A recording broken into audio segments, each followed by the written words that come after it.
Então no Brasil, cara, é muito difícil governar. É muito difícil fazer a coisa certa, porque tem muita gente que atrapalha. Então, todas as dificuldades que o empresário tem hoje no Brasil é culpa do governo. O governo atrapalha, ele não ajuda. Se não está na Casa Branca, amigo, não tem o mesmo peso. Então o Joesley entra em linha direta e faz isso. Eles falaram que era para fazer manual de compliance. Você paga 80 milhões de manual de compliance, não paga? O que a gente precisa? Reforma do judiciário para dar segurança jurídica. Reforma tributária para dar mais transparência e imposto menor. E infraestrutura. Cara, é inadmissível no Paraná a gente não ter uma ferrovia que ligue o oeste até o Porto de Paranaguá. Durante a Expo Ingá, a gente passou por conversas de todo tipo. Teve empreendedor, gestor, gente do agro, gente da saúde e teve política também. Em um desses papos, a gente sentou com o Guilherme Kilter, vereador de Curitiba e um dos mais jovens já eleitos para a Câmara da capital. Ele também vem sendo citado como possível nome para disputar uma vaga de deputado federal. Mas esse vídeo não é sobre eleição, é sobre política, cenário atual e sobre como quem está dentro desse ambiente enxerga o Brasil hoje. A gente fez perguntas diretas e o papo ficou quente. Em alguns momentos ninguém ficou medindo muitas palavras. A gente não está aqui para escolher lado. A gente está aqui para ouvir com atenção e provocar boas conversas. Fica com esse papo. Foi muito massa ontem. Lembra que aquela hora... Agora eu saber o que vai acontecer ano que vem, quem vai ganhar, o que eu faço com o meu dinheiro. Eu boto no Selic, eu boto dolarizado.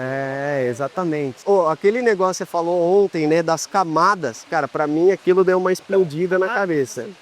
Que ele perguntou quem que... Tá gravando já, né? Tá gravando. Ele perguntou quem que manda no Brasil, quem que são os talas. Boa pergunta. Marquei, falei, quem que manda no Brasil? E daí eu tava explicando pra ele, não é... São stakeholders, né? Tem várias pessoas que têm influência em algum nível de decisão. Só que tem níveis, assim. Eu colocaria no primeiro nível o Gumota e Davi Alcolumbre, que são presidentes das casas legislativas, presidentes da Câmara dos Deputados, presidente do Senado. O cara pode pautar projetos importantes e tal. Pode travar também. Pode travar, igual o Alcolumbre está pautando o impeachment de senador, de ministro e tal. Então essa turma é primeiro nível. Ministro de TCU, essas coisas também entraria ali, porque tem um poder de investigação, PGR e tal. Segundo nível, executivo, é quem tem a caneta. Então, governadores, presidente, ministro da Fazenda, ministro de Segurança Pública, que o cara ou tem a polícia ou tem a caneta, né? Então libera o dinheiro. Aí o cara controla, então, vou investir aqui, não vou investir ali, vou botar dinheiro no Nordeste, vou botar dinheiro no Paraná. Vou investir mais no agro, vou investir mais na NST, sei lá. Então, cara, com o dinheiro quem imposto sempre tá entrando. Não tem. Então, é recorrente. Exato. Não tem do outro lado segurança pública que, né, combate o crime, deixa os caras lá.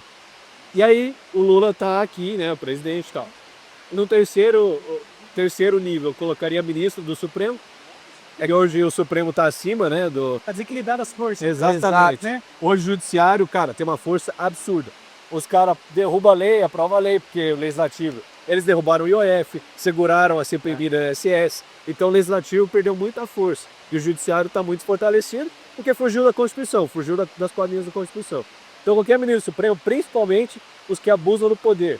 Alexandre de Moraes, Toffoli e Gilmar Mendes. Esses têm mais poder que os outros 3, que os outros 7. Que hoje estão em 10, porque os outros não abusam.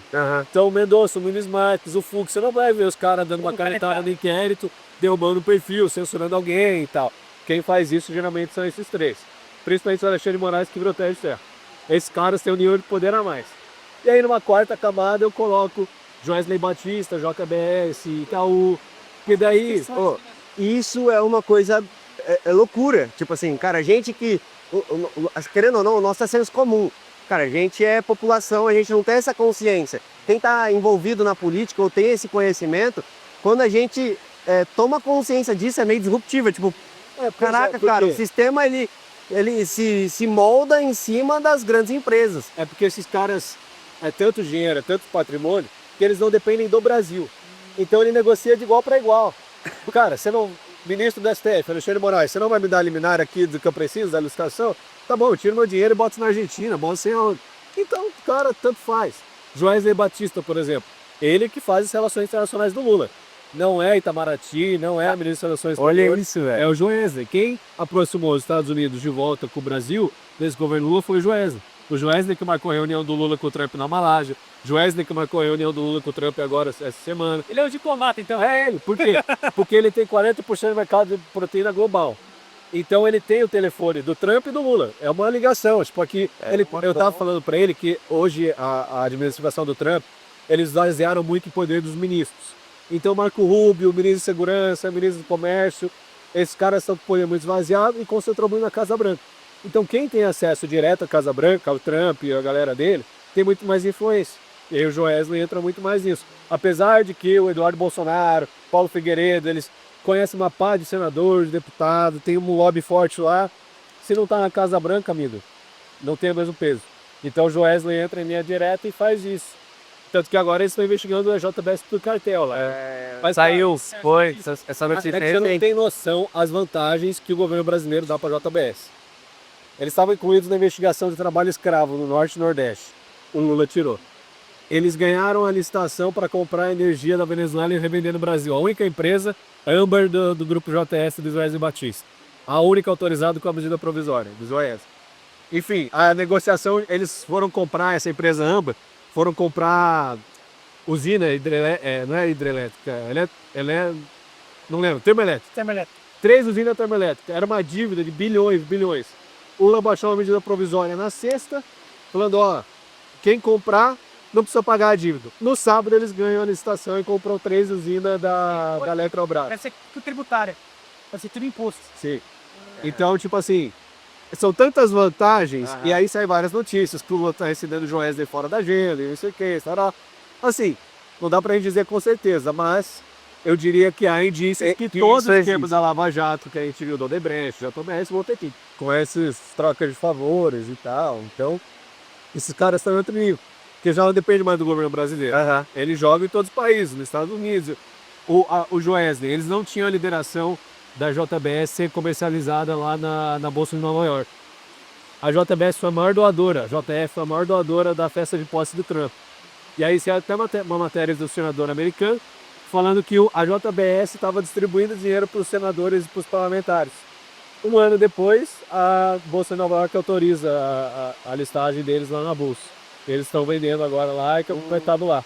Comprando assim, frigorífico pra caramba, área rural pra caramba, porque daí entra uma multibilionária gigante, guarda tudo. E só que daí os americanos é patriota, os caras ficam ainda mais no Texas, nesses estados que tem criação de gado, Tem mais pecuária. importação também, né? Exato. Não, ali o Texas, cara, produz nível MS nosso aqui, menos, claro, assim, produz pra caramba. Eles ficam chulos, porque, pô, minha propriedade é menor. O cara pega lá do Brasil, vende pro mundo todo, tá vendendo aqui também, tá fazendo cartel pra jogar o preço lá embaixo, e complica. E aí os Estados Unidos estão investindo. Então, acho que tem essas camadas, assim, de poder. Não, essa troca é muito A boa. camada mais forte é do mundo corporativista, o mundo É, de negócio, do Eu diria os multibilionários. espionário. Ei, vamos andando por aqui, trocando uma ideia, eu acho que ia ficar legal. Assim, ó, até trazendo uma visão, querendo ou não, você tá muito nesse universo político e a gente tá no universo do mercado financeiro. Sim. Cara, eu acho que a maior correlação disso foi esse caso, o escândalo ali do Banco Master.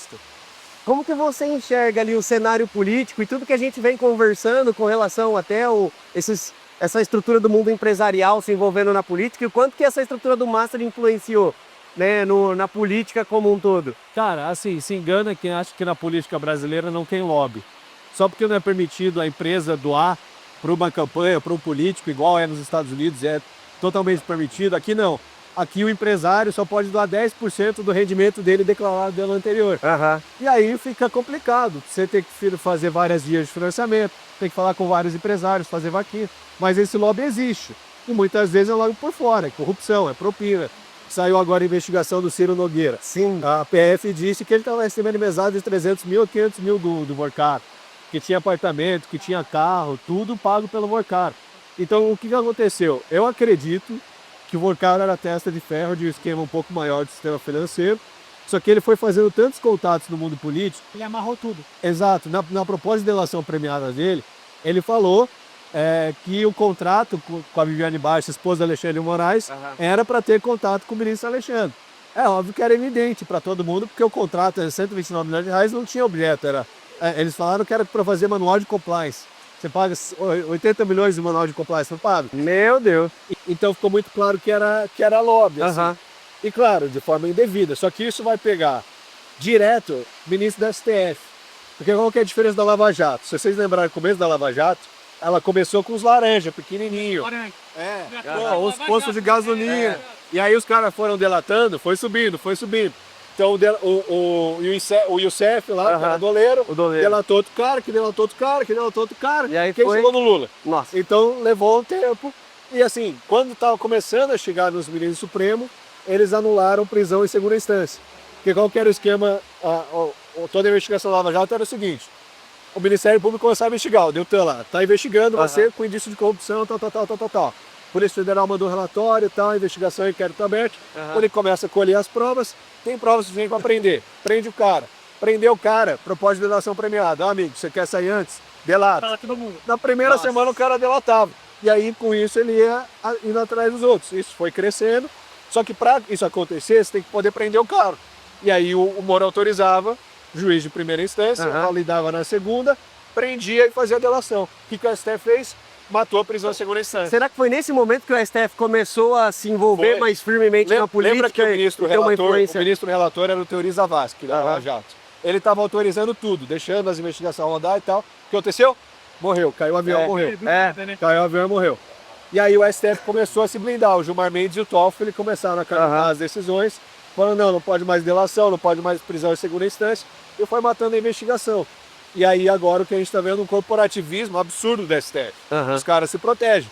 Tanto que vazou a reunião deles nesse caso do Mastra, que eles estavam suspeitando do Toffoli e tal. Sim. E nisso que vazou nessa reunião, o Flávio Dino fala, a gente tem que se proteger, eu sou STF Futebol Clube. Ele fala assim.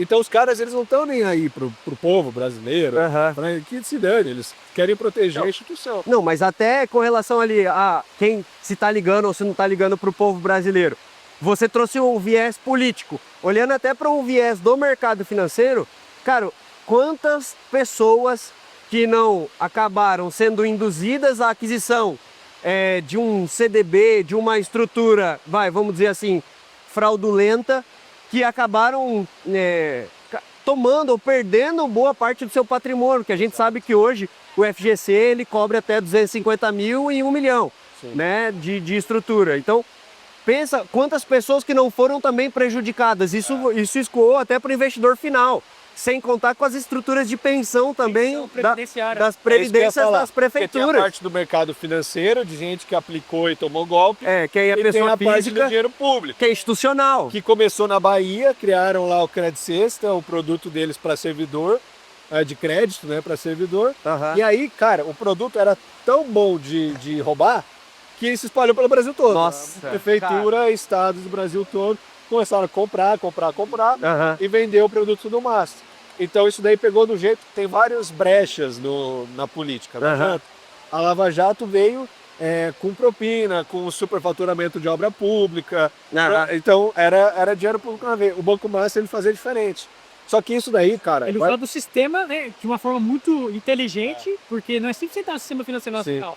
Não, e assim, se você parar pra pensar, foi muita sorte ter prendido o Vorcaro, porque o que a gente sabe hoje é que ele estava falando, no dia que ele foi preso, primeira vez que ele foi preso foi na primeira instância, naquela primeira investigação. Ele estava no aeroporto indo para Dubai, porque ele ia vender o Banco Master para os árabes. E não sei se ele ia para a Arábia Saudita, para Dubai, sei lá. Para Victor, né, que também... A BTG ofereceu comprar e não quis. Então, o que aconteceu? Ele falou, não, vou pegar e vou vazar. Só que a juíza autorizou a prisão dele e foi preso no aeroporto. Nossa. E hoje a gente sabe que o celular dele, a Polícia Federal falou que ele estava trocando mensagem com o Alexandre de Moraes nesse dia. Nossa, que ele mandou uma mensagem aí e conseguiu bloquear. A gente não sabe o que é o que ele conseguiu bloquear, mas tratando-se da prisão dele naquele dia, a gente imagina que seja a prisão. Então é um negócio muito grande, que pega muita gente, pega banco, pega governo, pega prefeitura. Quando mexe com o sistema financeiro nacional, você está mexendo com grandes bancos e instituições. Foi quando... Peraí, vamos lá. Vamos mexer muito no doce, Só que não? sabe o que a galera esquece? Então, aí que chegou naquela terceira camada que a gente estava conversando ali. Não, e o que a galera esquece é que política é fator humano. É gente lidando com gente. Então tem muito ego, tem muita vaidade, tem muita intriga. Teve briga ali do André Esteves com o Vorcaro, você acha que não? Quem que manda mais? Com os outros banqueiros? Claro que teve. Só que aí todos eles têm ligação com o político, têm ligação com o ministro, têm ligação com a imprensa, e um fica tirando cruzado no outro. Assim, eu acho que no fim do dia é bom para a população. Porque eles brigando entre si, pelo menos um pouco de justiça a gente tem. O cara tá preso. Vai ter que delatar. Mas será que essa delação já não tem também cara, sei lá, Viés, né? um viés? Total, não, ele tava brindando os amigos dele. Tanto que o Mendonça recusou a primeira Exato. proposta, porque não entregava, não falava nada do Ciro Nogueira, e no mesmo dia teve busca e apreensão na casa do Ciro Nogueira. Não, isso aí aconteceu agora, velho. Sim. Ué, semana Então- passada, essa semana. Então é um negócio tão grande que ainda, cara, vai pegar muita gente, mas muita gente. Você acha que é fazendo uma analogia, que é o melhor dizendo, fazendo um gancho, você acha que pode dar uma bagunçada, um barulho na República? Cara, já deu, né? Eles estão com medo, assim. Querem ir pra lá. Vamos indo, vamos andando. Eles estão com medo, porque o que eu tava falando é diferente da Lava Jato. Porque esse escândalo começa com os ministros do STF. Não começa com o doleirozinho lá, com o Lava Jato em Curitiba, com o posto de gasolina, não. Já começa com o contrato da esposa do Alexandre de Moraes. Nossa, cara. Então eles estão querendo se proteger, tanto é que o Alcolumbre até agora está enrolando para instalar a CPMI do Banco Master. Aham. Não abriu, não instalou, não está investigando nada, porque sabe que vai pegar ele provavelmente. Tem gente que já apareceu várias vezes que estão falando que, enfim, não vou falar, os políticos aqui provavelmente vai aparecer aí ao longo das investigações. Uhum. Mas dá um relance de esperança, assim, de que pode acontecer alguma coisa. E, assim, graças a Deus caiu na mão do ministro Mendonça. Aham. Porque se não fosse Mas ele... tava antes, né? Não, tava com o Toffoli. Então, É. Mas por quê? teve uma Porque... pressão externa para liberar. Mas olha a linha cronológica, estava em primeira instância. A juíza mandou prender o Vorcaro. O Toffoli puxa o caso para ele e fala, não, apareceu um deputado, então ele tem foro privilegiado, então vem tudo para STF, que tá errado. Tinha que se vir, se tivesse, só a investigação do deputado. Ele puxou tudo. O que ele fez? Decretou sigilo. Dane-se, tem um deputado aqui, sigilo absoluto, ninguém tem acesso a nada. Outro problema. E aí depois a gente descobriu que tinha o Taiaiá, o resort dele, tinha recebido dinheiro do Zé. Inclusive é aqui, né? No Paraná. Aqui no Paraná, em Ribeirão Claro. E aí ele não se declarou impedido, porque quando você tem alguma ligação financeira, familiar, pessoal com o investigado, você tem que se declarar impedido de julgar o caso e passar para outro ministro. Impedimento. Mas ele não fez, ele puxou para ele e falou, não, dane-se, eu vou fazer. E aí, beleza, ele marcou uma acariação. O que é acariação? Você tem um depoimento teu que é investigado, depoimento teu que é investigado. As duas versões não estão batendo. Eu boto vocês dois cara a cara, daí que vem a cariação, Aham. para acertar as versões. Só que ele marcou uma cariação sem ter depoimento. Então não colhi teu depoimento nem o teu depoimento. Mas mesmo assim ele botou quem? O ministro do TCU e o Vorcaro. Porque o TCU estava querendo investigar o Banco Central por liquidar o Master. Estava meio que favorecendo o Master. Aham. E ele botou os dois na mesa e começou a interferir nas provas da Polícia Federal. A delegada foi constrangida, tem até vídeo. Falou, não, mas eu não vou fazer pergunta do ministro. Daí o auxiliar do ministro falou, não, mas o ministro mandou. Falou, não, então vou ler aqui. As perguntas do ministro Toffoli são.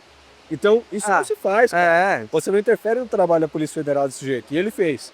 E aí o escândalo foi tão grande, a pressão foi tão grande, que fizeram a reunião dos ministros lá, os 10 ministros, o Mao já tinha saído. E eles toparam, não, tá bom. A gente apoia o ministro Toffoli, ele não estava impedido, por quê? Se ele falasse que estava impedido depois de puxar o caso para ele, Muito, né? ia derrubar o caso. Porque ele não se declarou impedido, então não podia continuar lá no Supremo. Então o que eles fazem? Eles falam, não, o Toffoli estava certo, ele não estava impedido, mas a gente vai dar agora pro Mendonça. Por quê? Porque sim, não teve base constitucional jurídica, foi só um acordo dos ministros, mas foi bom, porque agora o Mendonça está autorizando as investigações, está fazendo acontecer. Imagina a pressão que ele não está sofrendo, porque tá INSS e Banco Master É nas verdade. costas deles. É verdade. Então isso daí pode repercutir muito e está fragilizando o governo Lula. Acho que para as eleições desse ano é bom, porque mostra um pouco tudo que está acontecendo dentro do governo e a população consegue ver isso e votar melhor para o ano que vem. Exato. E as eleições, as pesquisas estão indicando mais a direita. Mas, ô, Guilherme, aproveitando, você falou sobre vários assuntos aqui, etc. Mas como você falou várias camadas que nós temos aqui, mas como através do voto essas camadas podem ser interferidas? Sim. Porque, cara, como que um deputado federal, um senador, pode chegar lá no dono de uma instituição financeira e tentar fazer uma coisa certa, justo para o país? Como que pode... Então, se a gente voltar, por que existem essas escalas de poder? Porque os poderes estão desbalanceados. Porque o legislativo abaixou a cabeça para o judiciário, porque esses dois que eu falei, o Gumota e o Alcolumbre, os dois têm processo no STF. Então eles não vão exercer o poder, eles não vão exercer o poder do legislativo, que é o quê? impeachment de ministro supremo, reforma do judiciário, não vão fazer nada porque eles têm processo lá. O Davi Alcolumbre é o senador com menos votos do Senado inteiro. Dos 81, ele é o que teve menos votos. É presidente. Por quê? Esquema, entendeu? O pessoal prefere que seja ele porque tem ligação com os ministros e tudo mais. Então, o que a gente faz para mudar? O voto é a instância mais baixa do poder. Mas com o voto, a gente coloca uma maioria de senadores e deputados que não tem rabo preso. Esses deputados e senadores elegem o presidente do Senado e do Congresso que não tem rabo preso. E aí o que acontece? Equilibra os poderes. Então o judiciário que estava lá em cima vai se nivelar com o legislativo. Porque o presidente do Senado fala, amigão, se você não votar pro teu quadrado, eu vou botar impeachment para votar. E aí o ministro, então eu vou votar, recua. Então aqueles ministros que estavam na terceira instância, eles voltam para ficar com o pé de igualdade com a Câmara, com o Legislativo. É esse o poder do voto. Mas a gente está tão acostumado com o Supremo que abusa da autoridade, com o Legislativo que não serve para nada, que pra gente virou normal. Isso não é normal. Em qualquer país, o Senado já tinha tomado providência. Não, eu já vou até aproveitar e puxar um gancho. Hoje você está como vereador lá em Curitiba, né? E assim, muito provável que você também já tenha alguma expectativa para esse ano eleitoral. Sim. O partido está me colocando para candidato a deputado federal. Perfeito. Olhando para deputado federal e olhando até para Paraná, que é o teu estado, de nascimento e raiz, Sim. Como que você enxerga ali que a política brasileira ou a política paranaense pode influenciar principalmente para o segmento ou setores empresariais para que isso se desenvolva cada vez mais no nosso estado? Ou o que você vem estudando também para políticas públicas que influenciem o mercado ou a estrutura empresarial paranaense? Cara, o Paraná está um pouco diferente dos outros estados do Brasil. O Ratinho Júnior fez 2 boas gestões. Hoje a gente é o estado com mais dinheiro em caixa. Dinheiro para investimento, para obra, a Ponte de Guaratuba, a extensão da Orla, tudo isso foi entregue agora. Tudo isso que está acontecendo é fruto disso. Mas é a primeira vez que a casa está em ordem. Ainda assim, o pacto federativo que a gente tem no Brasil é extremamente desbalanceado. O Paraná arrecada R$10, manda R$10 para Brasília, volta 3. Todos os estados do Sul é assim, São Paulo e Minas Gerais também é mais ou menos essa escala. Então a gente manda muito dinheiro, esse dinheiro vai para o Norte e Nordeste, que a maioria dos estados recebem Bolsa Família, enfim, os principais auxílios estão lá. No Paraná a gente tem pleno emprego, tem plena condição de desenvolvimento. O empresário hoje do Paraná tem dificuldade de contratar, principalmente B2C, o cara que precisa atender gente, precisa, sei lá, de marketing, de atendimento na ponta de caixa, de qualquer serviço. Ele sofre para contratar. Então o que a gente precisa no Brasil? O governo, seja o governo do estado, o governo federal, precisa dar segurança jurídica, precisa dar infraestrutura. Segurança jurídica é um ponto importante. Precisa dar infraestrutura, transparência de imposto tributário, segurança tributária também dá para colocar assim. Se eu sinalizo para você que eu vou baixar o imposto e te dou segurança que eu não vou aumentar nos próximos 4 anos, você fica muito mais tranquilo para investir no país. Visibilidade. Exatamente. Visibilidade. Que é que não tem com esse governo, porque esse governo aumenta o imposto a cada 30 dias. Aí você faz um orçamento da sua empresa, aí acaba com tudo. O empresário, e aí outra, se é para a justiça é pior, porque você ainda pode perder, entra na justiça. Justiça do trabalho não deveria existir. Isso é uma aberração, não existe em nenhum país. Então assim, a gente precisa, a reforma tributária que foi feita ficou um lixo, dá uma suposta transparência, mas privilegia umas áreas por causa de lobby no Senado e outras ficam em detrimento. Então a gente vai ter a maior carga tributária do mundo. E o que a gente precisa? Reforma do judiciário para dar segurança jurídica, reforma tributária para dar mais transparência e imposto menor. E infraestrutura. Cara, é inadmissível no Paraná a gente não ter uma ferrovia que liga o oeste até o Porto de Paranaguá. O produtor rural não consegue armazenar tudo que produz porque a rodovia não aguenta. É caro e não consegue mandar tudo para o porto. Então a gente tem uma ferrovia que atravessa o estado, é no mínimo. Mas não tem. Logo que com os donos dos caminhões, para os montadores, aí tem que ver o que é mais custo-benefício. Mas então, você acha que o governo do estado não queria fazer? Quem que trava? Nível federal, Ministério dos Transportes. Porque tem polua ali, rabo preso com os caras que estão montando. A NTT tem que autorizar. E aí o preço fica inviável. Tem lá a Rumo. Você pega a Rumo, foi a maior doadora do PT na última eleição. Então você começa a conectar os pontos e as peças vão encaixando. Então assim, o Brasil a gente tem várias dificuldades. O Ratinho estava me contando a dificuldade que foi fazer a obra da Ponte de Guaratuba. Cara, tinha lobby das incorporadoras Santa Catarina, que não queria a ponte fazer porque ia desenvolver o litoral do Paraná e Santa Catarina ia perder dinheiro. Perder dinheiro. Tinha lobby dos ferryboats, Isso, das que empresas atravassava e atrapalhava todo custo. Tanto que na semana da inauguração meteram o ferryboat no pilar lá para tentar atrasar e não foi. E tinha lobby do Ministério Público, principalmente da área ambiental. Tinha uma procuradora lá que calentava tudo, porque não dá, porque as ONGs ambientais, não sei o quê. Então no Brasil, cara, é muito difícil governar. É muito difícil fazer a coisa certa, porque tem muita gente que atrapalha, mas dá para fazer. Então assim, eu diria que o governo precisa dar essas 3 coisas e no final, a longo prazo, é educação. Aham. É com uma boa educação que você forma mão de obra qualificada e dá para o empresário continuar contratando e aprendendo aqui no Brasil. E também uma educação serve também para você conseguir ter o juízo de valor de votar bem, Exato. de fiscalizar. O Lula falou, não dá pra gente educar o povo porque se educa e eles não voltam mais no PT. É exatamente assim. Porque o cara vai ver que ele ganha mais trabalhando que no Bolsa Família e vai parar de votar. Quanto menos você depender dos paper, mais você sendo mais independente, mais você consegue, não dependendo do Bolsa, não dependendo do Bolsa Família, você fiscaliza melhor e você gera mais dinheiro, porque você empreende. Total. E aí você consegue trucar, você consegue fiscalizar o vereador, o deputado, o governador. Mas ó, a gente tá na Expo Ingá aqui em Maringá. Pega as principais dificuldades do produtor rural. O que é? Taxa de juros alta para comprar Crédito. máquina e não consegue. Crédito altíssimo, Crédito não alto. consegue comprar máquina.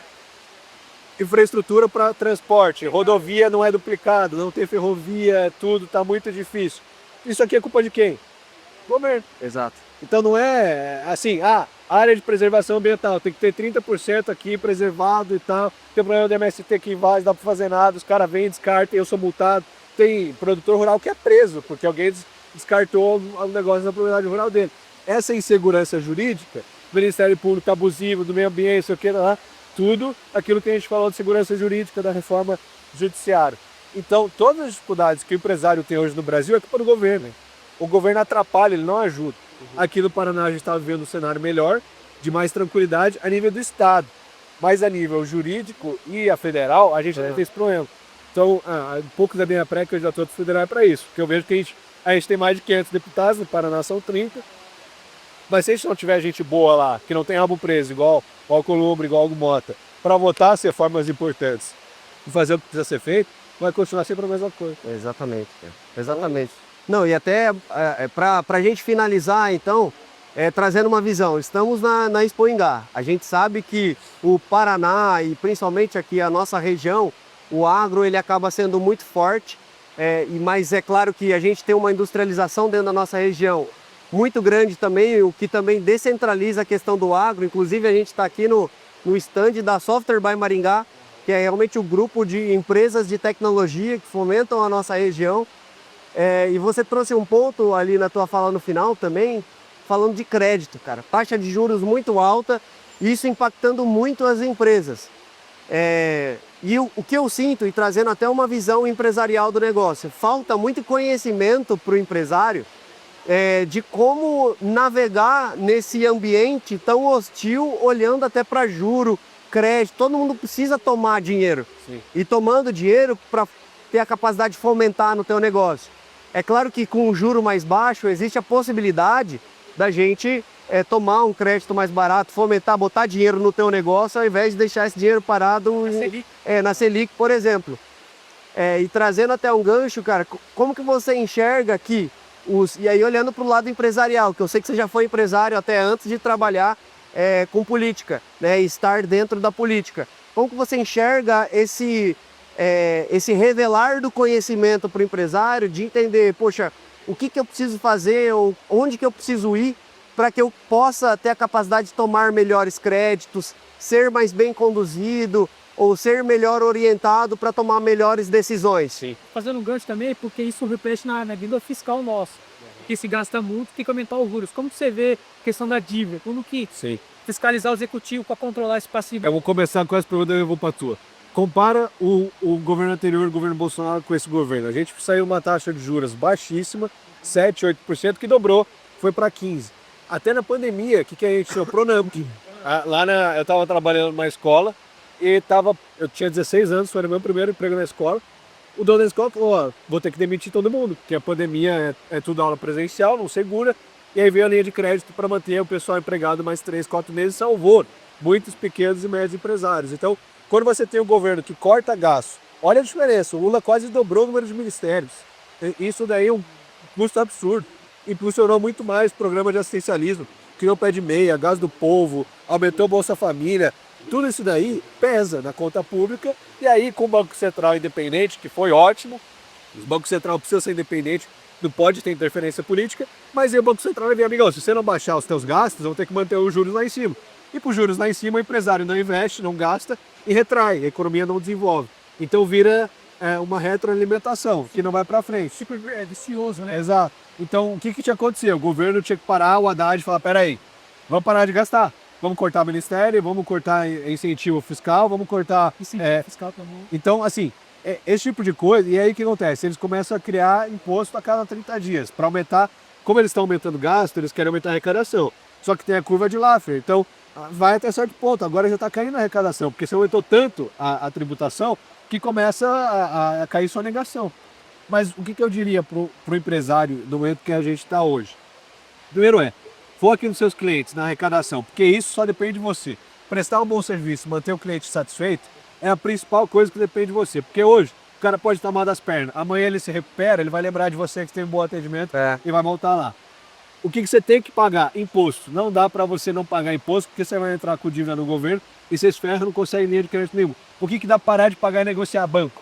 Então pega as tuas dívidas, juros que você teve, para e negocia. Fala, eu consigo fazer, vamos parcelar, vamos negociar aqui e tal, e consegue facilitar.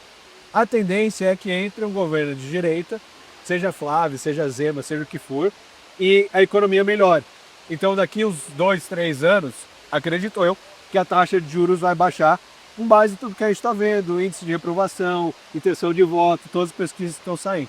Então agora é o momento de segurar o time em campo, renegociar a dívida, atender bem o cliente, não fazer investimento ousado e segurar. Porque aí quando tiver tudo, a Selic baixar, os juros baixar e você conseguir ter um cenário de melhor investimento, aí vai para cima que pelo menos mais 4 anos a gente tem garantido de segurança tributária. É golaço. É isso. Bom demais. Maravilha. Tamo junto. Meu irmão, bom demais Valeu, ter essa prazerzão. troca. Parabéns Prazer pelo ter trabalho de aí. vocês. Contem comigo sempre aí. Valeu, bom demais. Valeu.